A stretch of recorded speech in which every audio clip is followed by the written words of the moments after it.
Graça e paz, gurizadinha, gurizadinhas. Como é que vocês estão? Tudo bem? Se liga, hoje, intervalo do almoço, vídeo curto, vou falar a respeito de uma coisa que acontece muito dentro de algumas igrejas. Tem algumas igrejas que não concordam, tem igrejas que abominam, tem igrejas que não aconselham, tem igrejas que falam bem, tem igrejas que falam mal, tem igrejas que idolatram, tem igrejas que não vivem sem, tem igrejas que acham desnecessário, tá? Mas vamos falar desse tema que é a glossolalia, o famoso falar em línguas estranhas, beleza? Vamos usar com base o texto de Atos, capítulo 2, a partir do verso 1. Ao cumprir-se o dia de Pentecostes, estavam todos reunidos no mesmo lugar. De repente veio do céu um som, como de um vento impetuoso. Não é o som de um vento, tá? É um som como de um vento impetuoso. Não teve vento soprando, não teve... Dizem, sopra um vento impetuoso. Não teve vento. O som de um vento, tá? Um som como de um vento impetuoso.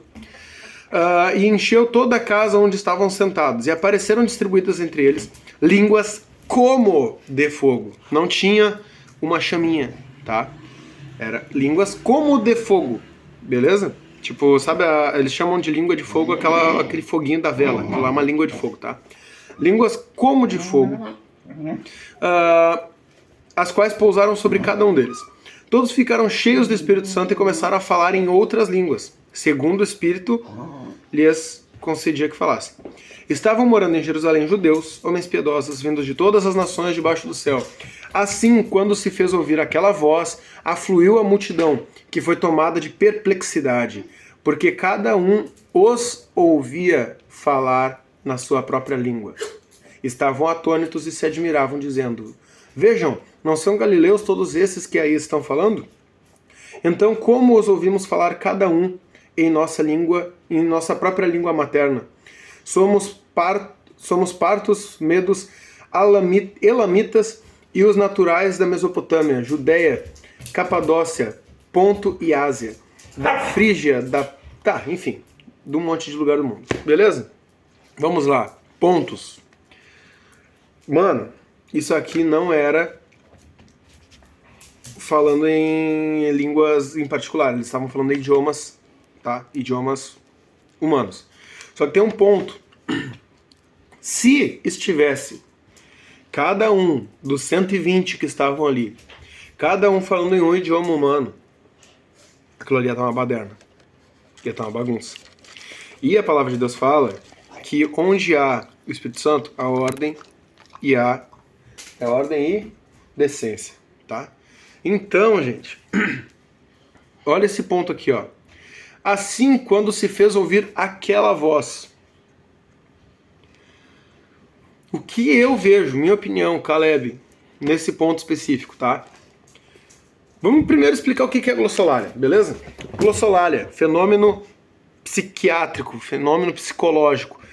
Sabe quando tu tá vendo um jogo de futebol e daí tu tá naquela fissura pelo teu time e tá uma tensão absurda e de repente o teu time faz gol e tu grita, e tu não grita uma palavra, tu grita um som. E parece que... Feijão, para de mexer a câmera. E tu parece que tá falando algo e tu começa a emitir vários sons porque tu tá... E aquilo ali, porque tu não tem palavras para expressar o que tu tá sentindo. Tu tá transbordando aquela emoção. Isso é glossolalia. Tá? Glossolalia. Tu tá emitindo sons que não seguem uma... Ela não tem um valor sintático, ela não forma palavras, não consegue traduzir, é inexplicável, é inexprimível. Entendeu? Isso é glossolalia. Beleza. O que quer dizer? Caleb, então dentro da igreja não é o Espírito Santo, é a minha mente. Cara, o Espírito Santo trabalha com o que a gente é. Nós somos mente, corpo e alma, tá? Então, quando nós estamos tomados pelo Espírito Santo, tudo aquilo que transborda, aquilo que excede o nosso entendimento, sai como glossolalia, tá? Não é a mesma glossolalia que rola no judaísmo, não é a mesma glossolalia que rola no jogo de futebol, não é a mesma glossolalia que rola nas terreiras, porque rola glossolalia nas terreiras, rola glossolalia no candomblé, rola glossolalia no voodoo. Qualquer coisa que te faça transbordar o teu entendimento e uma emoção transbordante gera glossolalia. Mas então, Caleb, não é espiritual, mano, é espiritual. A questão é, quando tu tá num jogo de futebol e tu transborda emoção, tu transborda aquilo ali que tu tá sentindo. Emoção do futebol. Não é edificante. Não é salvífico. não é benéfico. É só emoção transbordando. Só que quando tu tá cheio do Espírito Santo, brother, e tu transborda do Espírito Santo, o que tá transbordando é do Espírito Santo. Por isso que, quando nós falamos em línguas, o texto fala que nós edificamos a nós mesmos, tá? Mas quando é profetizado em outras línguas, a necessidade de um tradutor é edificante para todos, porque é algo do Espírito Santo transbordando de ti para todos, entende? Então, qual é a grande questão? Eu não vejo em Atos 2 um dom do Espírito se manifestando. Eu não vejo o dom de variedades de línguas se manifestando. Eu vejo todos falando em línguas, uma língua espiritual, sim, tá? Porque a glossolalia é uma língua espiritual. E todos eles falando na língua espiritual, mas aí que entra a parte mais doida. Porque todos que estavam ali, de todas as nações, ouviam todos falando na sua própria língua materna. Então não eram 10 pessoas de 10 nações diferentes ouvindo os 120 falando em 10 idiomas diferentes, não. Eu sou etíope, eu ouvia eles falando em etíope. Mas o mesmo cara que aos meus ouvidos falava em etíope, pro cara da Grécia estava falando em grego. Então, o que manifestou ali foi o dom de tradução de línguas. Eles falaram na língua espiritual, só que o Espírito Santo traduziu aos ouvidos de todos que estavam ali. Foi uma ministração para todos que estavam ali. Então, dentro das igrejas, Paulo até fala que se não houver quem traduza, que se cale. Nesse caso, mano, eles não sabiam como funcionavam os dons espirituais. Então o que Deus fez? O Espírito Santo traduziu ao ouvido de cada um que estava ali, para que eles soubessem que era um fenômeno espiritual. Então, o etíope estava ouvindo, o cara que vinha de Tiro estava ouvindo, o cara que vinha da Mesopotâmia estava ouvindo, e ele entendia tudo, que todos falavam uníssonos, todos falavam a mesma coisa, independente de qual língua eles estavam falando. Ao ouvido deles era como se fosse um coral, todos falando na sua própria língua materna a respeito das maravilhas de Deus. Só que ele não conseguia compreender como que o grego estava entendendo, como que o judeu estava entendendo, porque ele estava ouvindo no idioma natural dele. Como que o egípcio estava entendendo? Se eu sou etíope e o cara está falando em etíope, como que tem mais 10 nações aqui entendendo o que aquele cara está falando se ele está falando na minha língua? Daí ele chegou lá e perguntou, mano, como é que tu tá entendendo? Mano, ele está falando na minha língua. Como é que tu tá entendendo? Entendeu? Então, gente, isso é um ponto que o pentecostalismo, eu acredito que ele está um pouquinho equivocado, que é esse estímulo a falar em línguas alto e falar em línguas de forma abundante. A Bíblia fala que se tá na congregação, meu, e tu tá falando em línguas, mano, é pra tua edificação. Tua edificação. Então, eu pelo menos, eu falo em línguas, eu gosto de falar em línguas, graças a Deus, eu consigo orar, mas eu sinto a edificação para mim. Quando eu percebo que não há necessidade de outra pessoa ouvir, essas pessoas não ouvem. Tu não precisa gritar para falar em línguas. Eu sei que é maravilhoso falar em línguas alto. Por quê? Porque tá transbordando, eu entendo. É natural. Tá transbordando, tu não tá no gol do Inter, no gol do Grêmio, no gol do Corinthians. Tu tá cheio do Espírito Santo, tá transbordando, eu sei que transborda, e a vontade que dá de gritar, de estremecer parede gritando. Mas o texto fala que a gente deve fazer as coisas com ordem e decência. Então, vamos falar em línguas? Vamos. Mas tudo com ordem e decência. Por quê? Porque dentro do culto espiritual existem visitantes que não são espirituais. Eles são carnais ainda, são jovens. Como é que tu vai explicar a glossolalia? A glossolalia, esses 10 minutos, 9 minutos de vídeo que eu tô falando, como é que tu vai explicar esses 9 minutos em 10 segundos pro visitante para ele não se assustar, não ter medo e não querer ir embora? Ah, mas ele tem que se acostumar. Não, não tem. Não tem. Ele não tem que se acostumar em 10 minutos de culto. Por isso que eu vejo que a igreja, ela precisa ser madura, a igreja precisa amadurecer, tá? Ela precisa muito amadurecer. E outra coisa, quando a gente vai ver os dons espirituais, todos eles têm um propósito evangelístico. Todos eles. Dons de curas, prodígios, maravilhas. Cara, servem para mostrar às nações, mostrar ao povo o poder de Deus, porque o milagre sempre atrai pessoas. Por que tu acha que quando vai acontecer, por exemplo, em festas de candomblé, de terreira, de quimbanda, eles pegam e a primeira coisa que o Pai de Santo faz é caminhar em cima de caco de vidro. Porque as pessoas, meu Deus do céu, olha, os pés não se cortam, eles caminham em cima de brasa, eles comem vidro. Por quê? Porque é uma maravilha, meu Deus, isso não é natural, não é possível. Isso dá credibilidade. Só que o Espírito Santo, ele não faz como foi feito, por exemplo, no Egito com Moisés, de transformar o cajado em serpente. Por que eles fizeram isso? Porque participava da linguagem dos egípcios, eram entidades para eles, era necessário naquele tempo, eles tinham os curandeiros deles. Mas hoje, mano, os dons de maravilha, de cura, são para edificação de pessoas, são para salvar almas, o propósito é outro, entendeu? Então, por que que o dom de línguas está dentro desse pacote de dons que são usados para evangelismo? Dom de variedade de línguas, dom de interpretação de línguas, para que serve isso? E daí eu quero contar duas histórias, tá? Uma situação de um pastor que ele foi sem saber de idioma, pregar num país da Ásia. E sem saber o idioma, ele pregou e evangelizou um país da Ásia, tá? Não um país, mas uma igreja na Ásia. Eu ouvi, se não me engano, eu era criança, eu ouvi numa rádio, acho que foi na Sara Nossa Terra, esse testemunho desse pastor, eu não lembro o nome, tá? Mas que ele precisava pregar para um grande público e ele pregou em português. E as pessoas ouviram no idioma natural delas, tá? Ou seja, ali foi ministrado.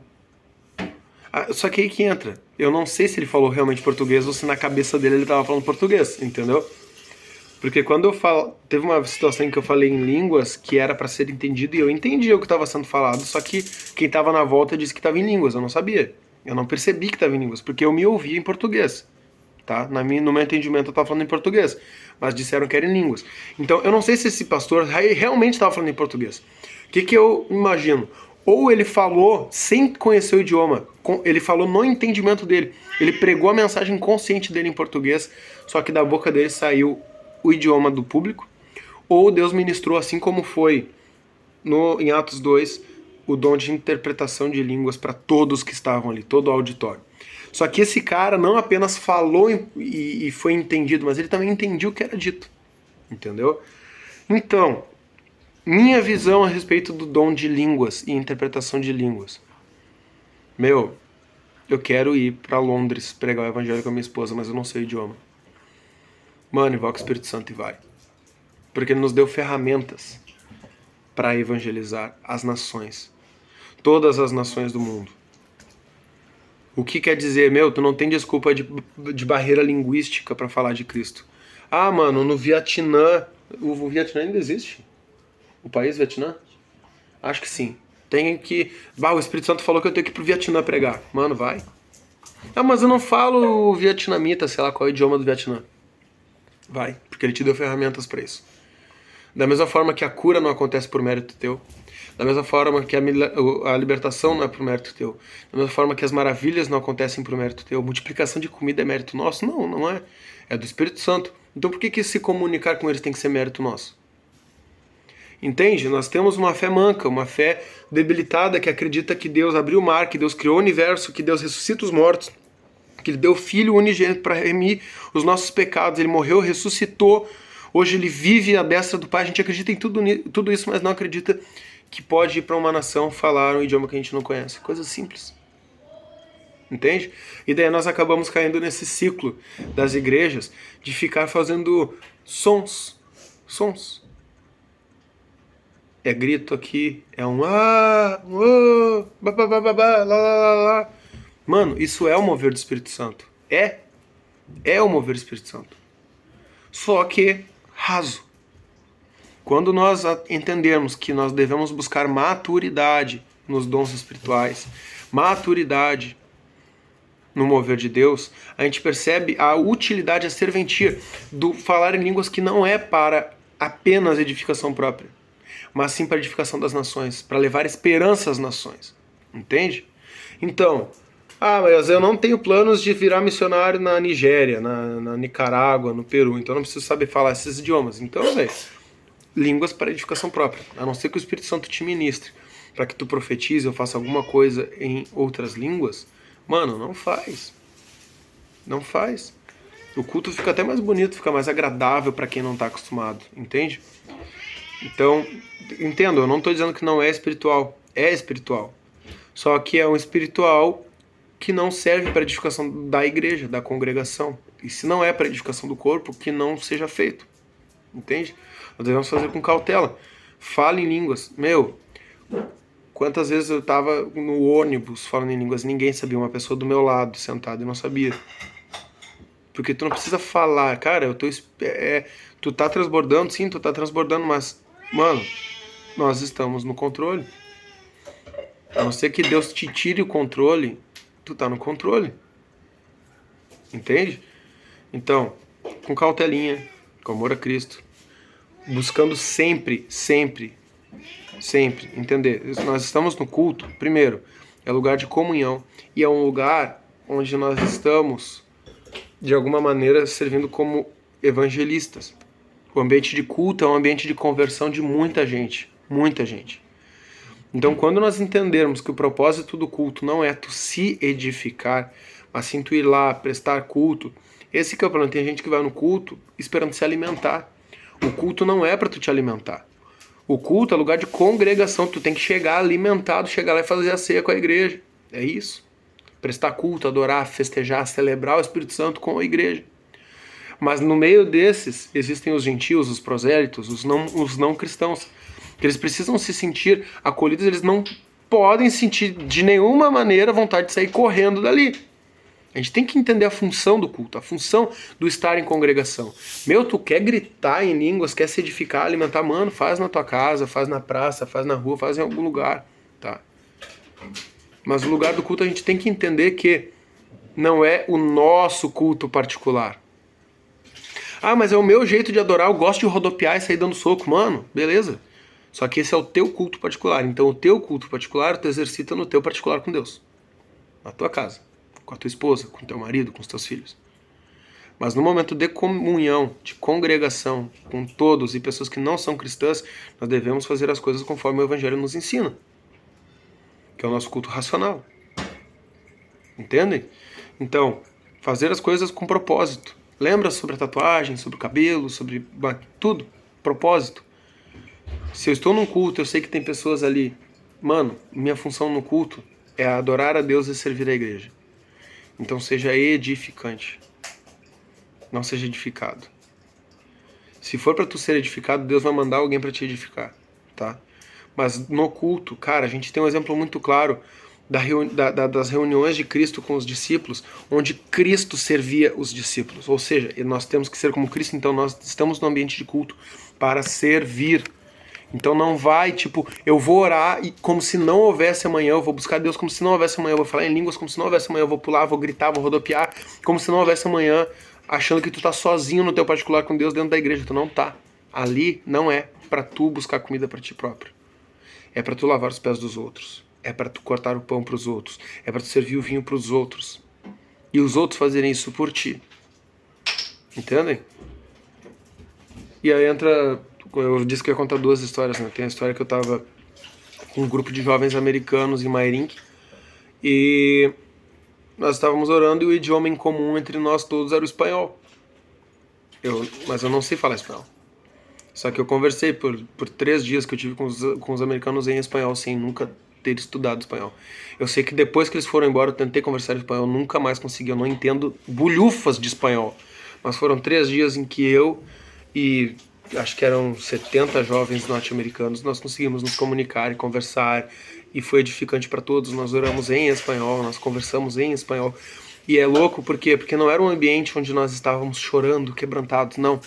Mas estavam todos no mesmo espírito, com um propósito, edificando um ao outro, buscando o Espírito Santo. E nós estávamos almoçando e falando espanhol juntos. E para mim era tão natural, porque parecia que eu conhecia tudo. Entende? Então, a comunhão ela não é para nos servir, é para servir o próximo. Beleza? Acho que é isso. Tá quase no meu horário de trabalhar de novo. Fiquem com Deus. Espero não ter ofendido ninguém. Mas estamos fundamentados na palavra, mas também tenho a minha opinião, tá? Se tu não concorda com a minha opinião, Deus te abençoe. Era isso, vamos buscar amor.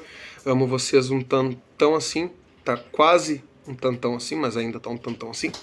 E vai dar tudo certo, fique com Deus. Não esqueça de deixar um comentário, deixa um curtir aí, um like. Se puder compartilhar, se achar que foi útil, comenta. Se quiser me mandar alguma mensagem no Instagram, no WhatsApp, pode mandar também, não tem problema. Fique com Deus, é isso aí, graça e paz. Abraço.